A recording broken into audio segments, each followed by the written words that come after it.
ನಾವು ಬೇರೆ ಕಡೆ ಹೋದ್ರೆ ನಾವು ಭಾರತ ದೇಶ ಅಂದ್ಬಿಟ್ಟು ಹೆಮ್ಮೆಯಿಂದ ಹೇಳ್ಕೊಳ್ಬೇಕು. ಅಂತ ದೇಶ ಕಟ್ಟಬೇಕು. ಮುಂದೆ ಬರೋ ದಿನಗಳಲ್ಲಿ ಇವತ್ತು PUC ಓದ್ತಾರ ಮಗು, ಇವತ್ತು ಡಿಗ್ರಿ ಓದ್ತಾರ ಮಗು, ನಾಳೆ ದಿನ ಇವರೇ IAS ಆಫೀಸರ್ ಆಗ್ಬೋದು, IPS ಆಫೀಸರ್ ಆಗಬಹುದು, ಡಾಕ್ಟರ್, ಇಂಜಿನಿಯರ್, ಜಡ್ಜು ಎಲ್ಲ ನೀವೇ ಆಗ್ಬೋದು, MLA ಆಗ್ಬೋದು, ನೀವು ಹೋಮ್ ಮಿನಿಸ್ಟರ್ ಆಗ್ಬೋದು, ನೀವು CM ಆಗ್ಬೋದು, ನೀವು PM ಆಗ್ಬೋದು. ಯಾಕಂದ್ರೆ ಇಲ್ಲಿಂದ 20-30 ವರ್ಷಕ್ಕೆ ದೇಶ ಎಲ್ಲ ನಿಮ್ ಕೈದಲ್ಲಿ ಇರ್ತಿದೆ. ಅದಕ್ಕೆ ಎಂತ ದೇಶ ನಮ್ಗೆ ಕಟ್ಟಬೇಕನ್ನೋದನ್ನ ನಿಮ್ಗೆ ಒಂದು ಕಿವಿ ಮಾತು ಕೊಡ್ಬೇಕಂತೂ ನಾನು ಸುಮಾರು ಪೊಲೀಸ್ ಆಫೀಸರ್ ನೋಡಿದ್ದೀನಿ. ಒಂದು ಟೀಚರ್ ಆಗಿ ಪೊಲೀಸ್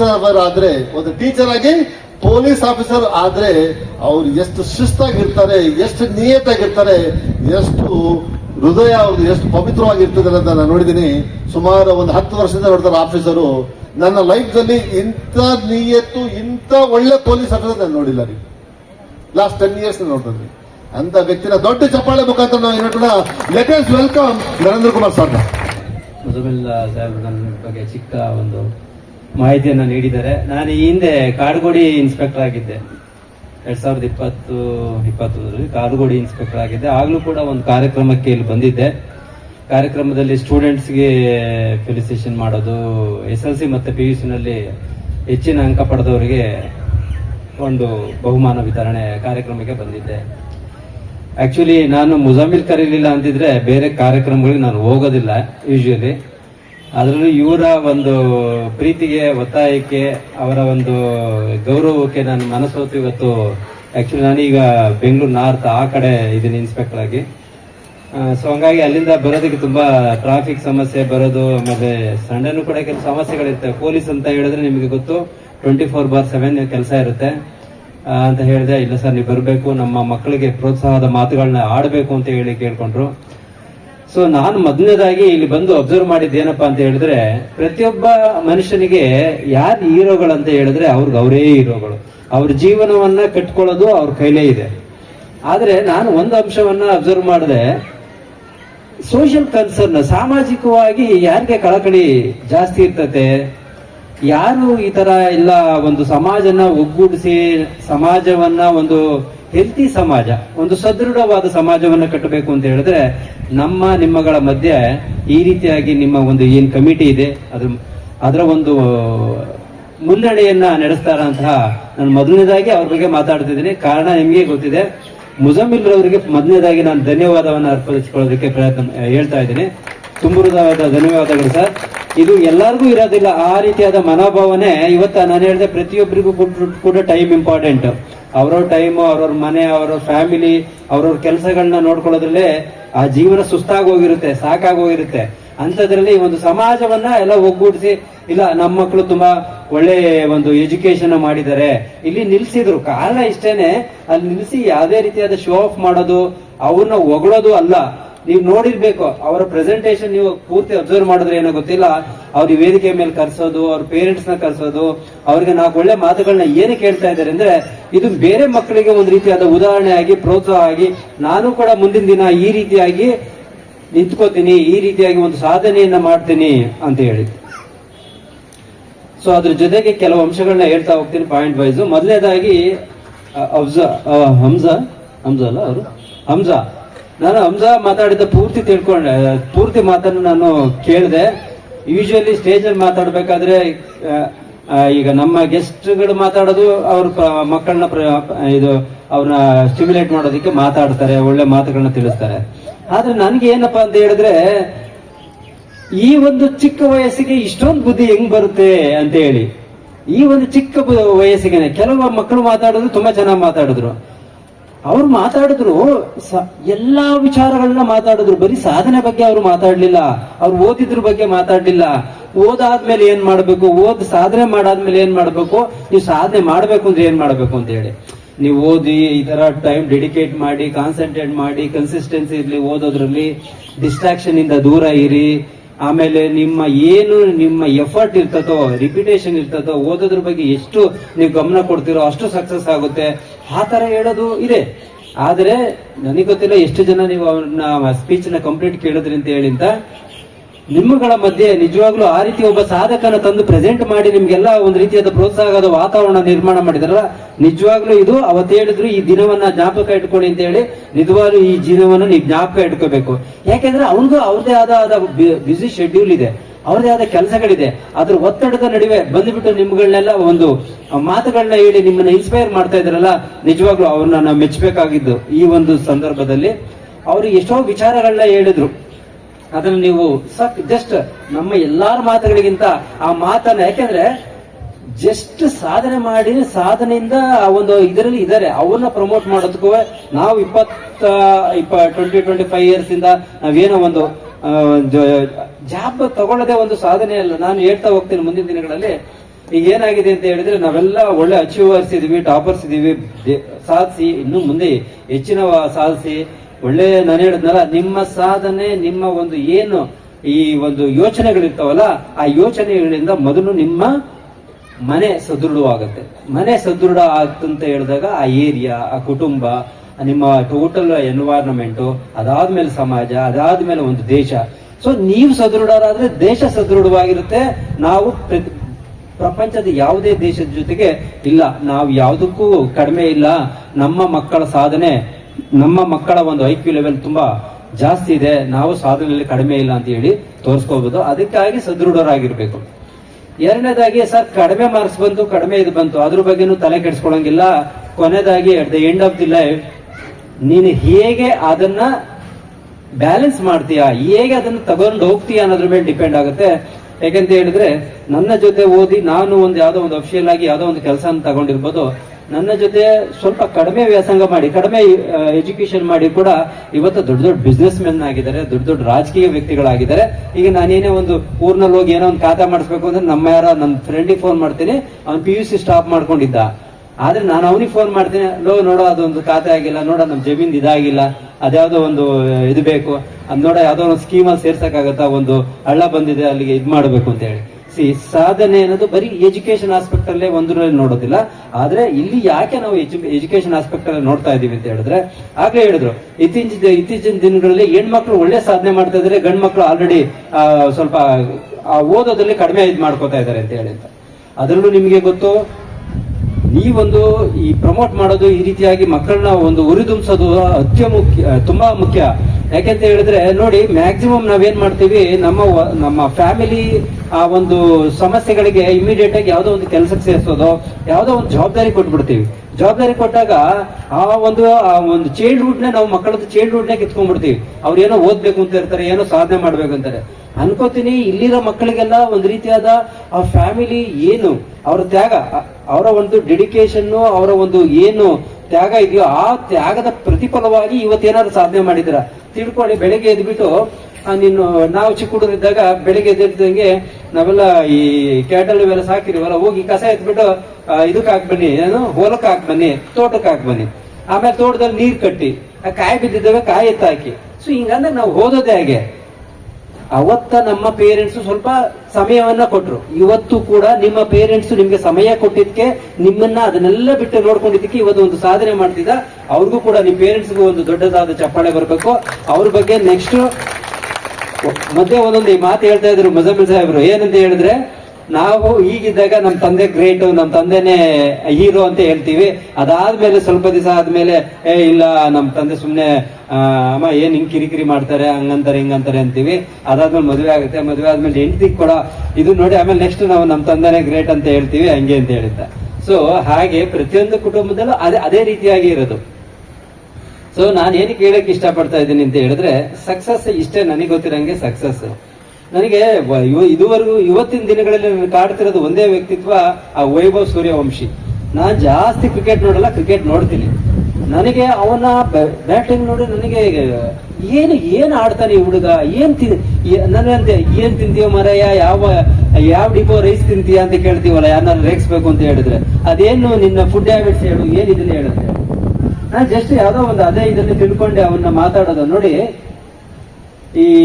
ಅಷ್ಟೇ ನಾನು ಅವನ ಬಗ್ಗೆ ತಿಳ್ಕೊಂಡಾಗ ನಾವು ದಿನ ಏನ್ ಮಾಡ್ತೀವಿ, ನಾವೇನೋ ಕಲಿಬೇಕು ಅಂದ್ರೆ ಒಂದು ಪ್ರಾಕ್ಟೀಸ್ ಮಾಡ್ಬೇಕು ಅಂತ ಹೇಳಿದ್ರೆ ಏನೋ ಒಂದು ಓದ್ಕೋತೀವಿ, ಒಂದು 1 hour ಓದ್ತೀವಿ, 2 ಆಯ್ತು ನಾವು ಓದ್ಬಿಟ್ಟು ತಿಳ್ಕೊಂಡಿದ್ವಿ. ಈ ಪ್ರಾಕ್ಟೀಸ್ ಮಾಡ್ತದಂತ ದಿನಕ್ಕೆ 100 ಓವರ್ ಪ್ರಾಕ್ಟೀಸ್ ಮಾಡ್ತಿದ್ದ. ದಿನಕ್ಕೆ ಎಷ್ಟು ಓವರ್ ಪ್ರಾಕ್ಟೀಸ್ ಇದ್ದ? 100 ಓವರ್ಸ್ ಅಂದ್ರೆ 600 ಬಾಲ್ ಹೊಡಿಯೋನು. ಸ್ಟ್ರೆಂತ್ ಎಷ್ಟಿರ್ಬೇಕು, ಎಷ್ಟು ಕನ್ಸಿಸ್ಟೆನ್ಸಿ ಇನ್ನ ನೋಡಿ. ಕನ್ಸಿಸ್ಟೆನ್ಸಿ ಅಂತ ಹೇಳಿದ್ರೆ ಇದೆ, ಇವತ್ತು ಆಡ್ಬಿಟ್ಟು ನಾಳೆ ಬಿಡೋದಲ್ಲ, ಇವೊಂದು ವಾರಕ್ಕೆ ಒಂದ್ಸತಿ ಆಡೋದಲ್ಲ, ಯಾವಾಗ್ಲೂ ಯಾರೋ ಒಂದು ಗೇಮ್ ನೋಡ್ರೆ ನಾನು ಹಂಗಾಗ್ಬೇಕು ಅಂತ ಮಾಡ್ಕೊಂಡ್ ಬರೋದಲ್ಲ. ಪ್ರತಿ ದಿವಸ ತಪಸ್ಸಿನ ರೀತಿ ಯಾರು ಮಾಡ್ತಾನೋ ಅವನಿಗೆ ಸಾಧನೆ ಹಿಂದೆ ಬರ್ತಾ ಇರುತ್ತೆ. ಕೆಲವು ಯಾರೋ ದೊಡ್ಡ ವ್ಯಕ್ತಿಗಳು ಹೇಳಿದ್ದು ನನಗೆ ಯಾವಾಗ್ಲೂ ನನ್ನ ಡಿಗ್ರಿನಲ್ಲಿ ನನಗೆ ಇದನ್ನೇ ಫಾಲೋ ಮಾಡಿದ್ದು ಏನಂತ ಹೇಳಿದ್ರೆ, ನೀನ್ ಏನು ಕೂಡ ಬೇಕು ಅಂತ ಹೋಗ್ಬೇಡ, ಏನು ನನಗೆ ದುಡ್ಡು ಬೇಕು ಅಂತ ಹೋಗ್ಬೇಡ, ನನಗೆ ವಿದ್ಯೆ ಬೇಕು ಅಂತ ಹೋಗ್ಬೇಡ, ನನ್ಗೆ ಒಳ್ಳೆ ಹುಡುಗಿ ಬೇಕು ಅಂತ ಹೋಗ್ಬೇಡ, ಅಥವಾ ನನ್ಗೆ ಏನೋ ಒಂದು ಒಳ್ಳೆ ಬಿಲ್ಡಿಂಗ್ ಕಟ್ಸ್ತೀನಿ ಅಂತ ಹೋಗ್ಬೇಡ. ನೀನು ನಿನ್ನ ಸಾಧನೆ ಹಿಂದೆ ಹೋಗು, ಎಲ್ಲ ಹಿಂದೆ ಬರ್ತವೆ ಅಂತ. ಅಂದ್ರೆ ನೀವೇನ್ ಸಾಧನೆ ಮಾಡಿದ್ರೆ ಎಲ್ಲ ಹಿಂದೆ ಬರ್ತದೆ. ದುಡ್ಡು ಬರ್ತದೆ, ಒಳ್ಳೆ ಮನೆನೂ ಬರ್ತದೆ, ಒಳ್ಳೆ ಪೊಸಿಷನ್ ಸಿಗುತ್ತೆ. ಆ ಒಂದು ಸಾಧನೆ ನಿಮ್ದಾಗ್ಲಿ ಅಂತ ಹೇಳಿ ಇವತ್ತು ಈ ಒಂದು ಕಾರ್ಯಕ್ರಮವನ್ನ ಆರ್ಗನೈಸ್ ಮಾಡಿ ನಿಮ್ಗೆಲ್ಲ ಪ್ರೋತ್ಸಾಹವನ್ನ ನೀಡ್ತಾ ಇರೋದು. ಸೊ ನಿಮ್ಗೆ ಗೊತ್ತಿರ್ಲಿ, 100 ಮೀಟರ್ನ ಇವತ್ತು ರನ್ನಿಂಗ್ ರೇಸ್ ನಲ್ಲಿ ಇವತ್ತು ಯಾವ್ದೋ ಒಂದು 10 ಸೆಕೆಂಡ್ 11 ಸೆಕೆಂಡ್ ಏನೋ ಇರ್ಬೋದು. ಆದ್ರೆ 11 ಸೆಕೆಂಡ್ ಓಡಿರೋನಿಗೆ ಒಲಿಂಪಿಕ್ ಸಿಗೋದು, 11 ಸೆಕೆಂಡ್ ಓಡಿರೋನಿಗೆ ಪ್ರೈಸ್ ಸಿಗೋದು. 10.5 ಸೆಕೆಂಡ್ ಅಲ್ಲಿ ಓಡಿರ್ತಾರೆ, 10.9 ಸೆಕೆಂಡ್ ಅಲ್ಲಿ ಓಡಿರ್ತಾರೆ, ಅವನಿಗೆ ಕೊಡೋದಿಲ್ಲ. ಅಂದ್ರೆ ತಿಳ್ಕೊಳ್ಳಿ, ಸಕ್ಸಸ್ ಅನ್ನೋದು ಫ್ರಾಕ್ಷನ್ ಆಗಿರುತ್ತೆ. ಸಕ್ಸಸ್ ಅನ್ನೋದು ಎಲ್ಲಿರ್ತದೆ? ಫ್ರಾಕ್ಷನ್. ಜಸ್ಟ್ ಎಷ್ಟು 0.1 ಸೆಕೆಂಡ್, ಎಷ್ಟು ಗೊತ್ತಾ? ಇಷ್ಟೇ. ಇವ್ ಸ್ಟಾಪ್ ಮಾಡಿರ್ತಾನೆ, ಇಲ್ಲಿ ಪಾಸ್ ಆದ. ಆದ್ರೆ ಮೊದಲನೇ ಬಹುಮಾನ ಸಿಗೋದು ಯಾರು ಕ್ರಾಸ್ ಮಾಡಿದ್ರು ಅವನಿಗೆ. ಸೊ ಅದಕ್ಕೆ ಏನ್ ಹೇಳೋದು, ಸಕ್ಸಸ್ ಇರೋ ಬಾರ್ಡರ್ ಒಂದೇ ಒಂದು ಚೂರ್ ಪುಷ್ ಮಾಡ್ಬೇಕಾಗುತ್ತೆ, ಒಂದೇ ಒಂದು ಚೂರ್ ನೀವು ಆ ಧೈರ್ಯ ತಗೋಬೇಕಾಗುತ್ತೆ. ನಮ್ಗೆ UPSC, ನಾನು KPSC ಒಂದ್ಸರಿ ಬರ್ದೆ ಅಷ್ಟೇನೆ. ಆಮೇಲೆ ನನ್ನ ಒಂದು ಥಾಟ್ಸೇ ಬೇರೆ ಇತ್ತು, ನನ್ನ ಇದೇ ಬೇರೆ ಇತ್ತು. ಆಮೇಲೆ ನಾನು ಓದ್ಲಿಲ್ಲ.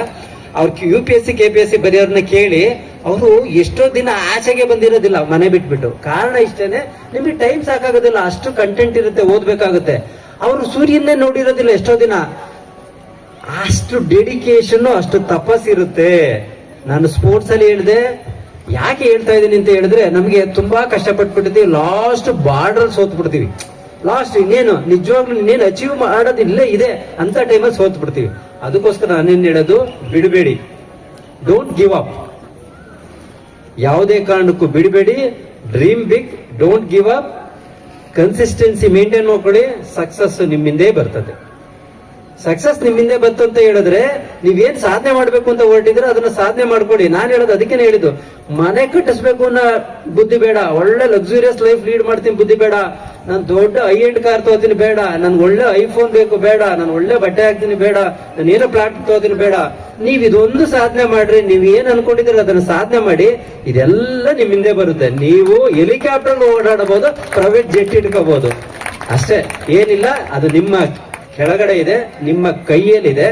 ಆ ಒಂದು ನಿಮ್ಮ ಒಂದು ರೂಪಿಸ್ಕೊಳ್ಳೋ ಶಕ್ತಿ ಇಂಡಿವಿಜುವಲ್ ಪ್ರತಿಯೊಬ್ಬಂಗೂ ಅವನದೇ ಆದ ತಾಕತ್ ಇರುತ್ತೆ. ಆ ತಾಕತ್ತನ್ನ ಹೊರಹೊಮ್ಮಿಸೋದಕ್ಕೆ, ಆಚೆ ಎಳೆಯೋದಕ್ಕೆ ಈ ರೀತಿಯಾದ ಕಾರ್ಯಕ್ರಮಗಳು ವೇದಿಕೆಯಾಗಿ ರೂಪಿಸ್ಕೋತವೆ.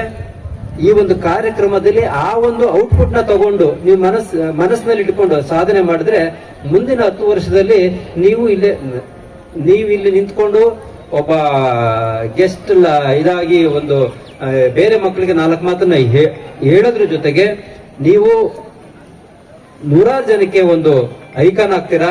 ನಿಮ್ಮ ಸಾಧನೆಯ ಮೆಟಲ್ಗಳಲ್ಲಿ ಮೇಲ್ಮೇಲೆ ಹೋಗ್ತೀರಾ. ಇನ್ನ ನಮ್ಮ ಪೊಲೀಸ್ ಆಸ್ಪೆಕ್ಟ್ ಅಲ್ಲಿ ಹೇಳ್ಬೇಕು ಅಂತ ಹೇಳಿದ್ರೆ, ನಾನು ಕೆಲವೇ ಮಾತುಗಳನ್ನ, ಜಾಸ್ತಿ ನಿಮ್ಗೆ ಬೋರಿಂಗ್ ಆಗಿ ಬಿಡೋದಿಲ್ಲ, ಕೆಲವೇ ಮಾತುಗಳನ್ನ ಹೇಳಿ ನಾನು ಕನ್ಕ್ಲೂಡ್ ಮಾಡ್ತೀನಿ. ಏನಪ್ಪಾ ಅಂತ ಹೇಳಿದ್ರೆ, ಇವತ್ತಿನ ಯುವ ಜನಕ್ಕೆ ಮೊದಲನೇದಾಗಿ ನೀವೆಷ್ಟೇ ಮನಸ್ಸನ್ನ ಗಟ್ಟಿ ಮಾಡ್ಕೊಂಡಿರ್ಲಿ, ಮನಸ್ಸನ್ನ ಎಷ್ಟು ಗಟ್ಟಿ ಮಾಡ್ಕೋತಾರೆ, ಒಂದು 10% ಆಫ್ ಹುಡುಗರುಗಳು ಗಟ್ಟಿ ಮಾಡ್ಕೋಬಹುದು.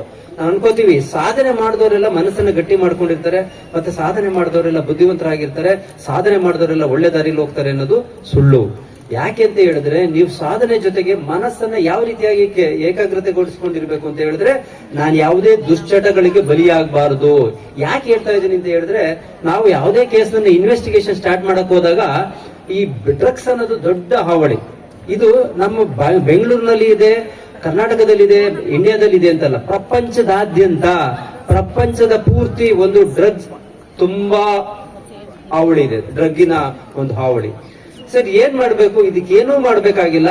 ನಾವು ಯಾವಾಗ ಒಂದು ವಿಚಾರ ನೋಡಿ, ನೀವು ಒಳ್ಳೆ ವಿಚಾರ ತಿಳ್ಕೊಬೇಕು ಅಂತ ಇಲ್ಲಿ ಬಂದ್ರಿ, ನಿಮ್ ಎಕ್ಸ್ಪೋಸರ್ಗೆ ಸಿಕ್ತು ಆ ಮಾಹಿತಿ, ಕ್ಯಾಚ್ ಮಾಡ್ಕೊಂಡ್ರಿ. ಸೊ ಎಲ್ಲ ಗುಡ್ ಅಂಡ್ ಬ್ಯಾಡ್ ಜೊತೆಲೇ ಇರುತ್ತೆ, ಎರಡು ಜೊತೆಲೇ ಇರ್ತವೆ. ನೀವ್ ಏನ್ ರಿಸೀವ್ ಮಾಡ್ಕೋತೀರ ಅನ್ನೋದು ಡಿಪೆಂಡ್ ಆಗುತ್ತೆ.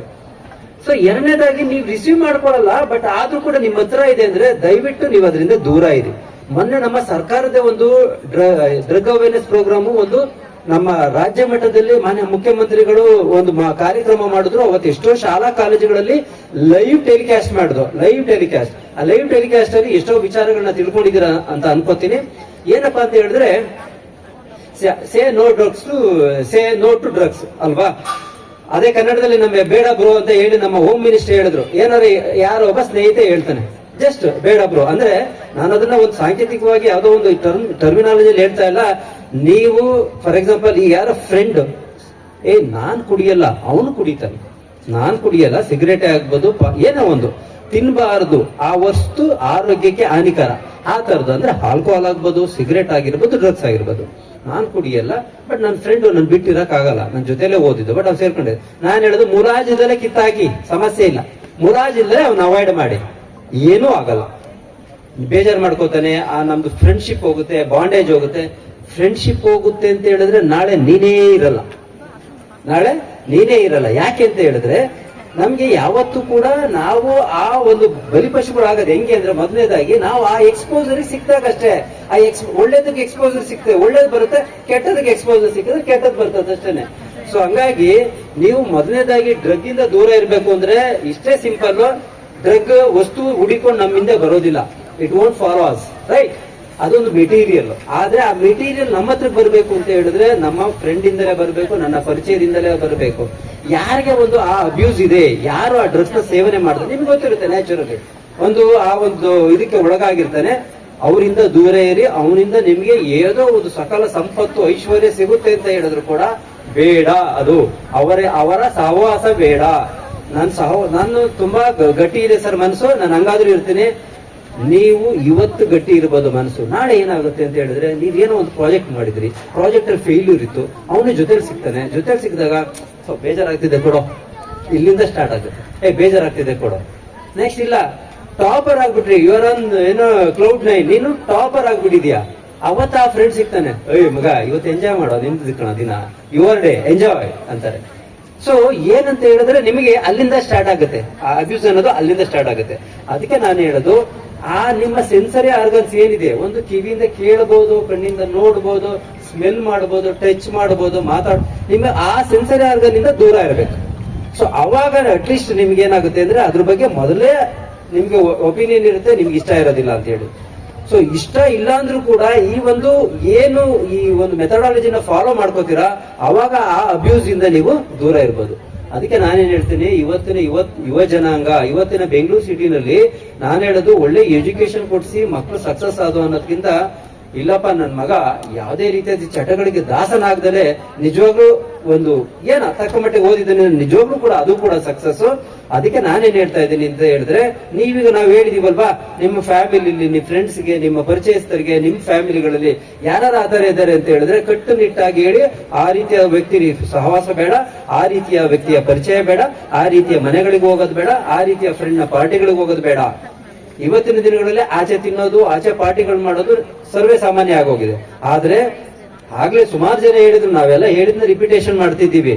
ನಿನ್ನ ಫ್ರೆಂಡ್ ಯಾರು ಅಂತ ಹೇಳು, ನೀನ್ ಯಾರು ಅಂತ ಹೇಳ್ತೀನಿ, ನಿನ್ನ ನಡತೆ ಏನು ಅಂತ ಹೇಳ್ತೀನಿ ಅಂತ ಹೇಳಿ. So your friend will decide your character, your friend will decide. So ಅದಕ್ಕೆ ನಾನು ಹೇಳ್ತಿರೋದು, ಒಳ್ಳೆ ಸಜ್ಜನರ ಸಹವಾಸ ಹೆಜ್ಜೆಯನ್ನು ಸವಿದಂತೆ ಅಂತ. ದುರ್ಜನರ ಸಹವಾಸ ನಿಮ್ಗೆ ಗೊತ್ತಿದೆ, ನೀವೇ ಆ ರೀತಿಯಾಗಿ ಸಹವಾಸ ಮಾಡಿದ್ರೆ ಹಾಳಾಗೋದು. ಸೊ ಇನ್ನ ಡ್ರಗ್ಸ್ ಅಬ್ಯೂಸಿಗೆ ಬಂದ್ರೆ ಆ ರೀತಿ, ಸಾಧನೆ ಬಂದಾಗ ಕೆಲವು ಮಾತುಗಳನ್ನ ಹೇಳಿದೀವಿ. ನೆಕ್ಸ್ಟ್ ಇನ್ನೂ ಒಂದು ಇಂಪಾರ್ಟೆಂಟ್ ಏನಂದ್ರೆ, ಪ್ರೆಸೆಂಟ್ ಒಂದು ಸೈಬರ್ ಕ್ರೈಮ್ ಅನ್ನೋದು ಒಂದು ದೊಡ್ಡ ಒಂದು ಚಾಲೆಂಜ್. ಆಲ್ ಓವರ್ ವರ್ಲ್ಡ್ ಅಲ್ಲಿ ಯಾವ ರೀತಿ ಇದೆ ಗೊತ್ತಿಲ್ಲ ಸೈಬರ್ ಕ್ರೈಮ್ ಅನ್ನೋದು.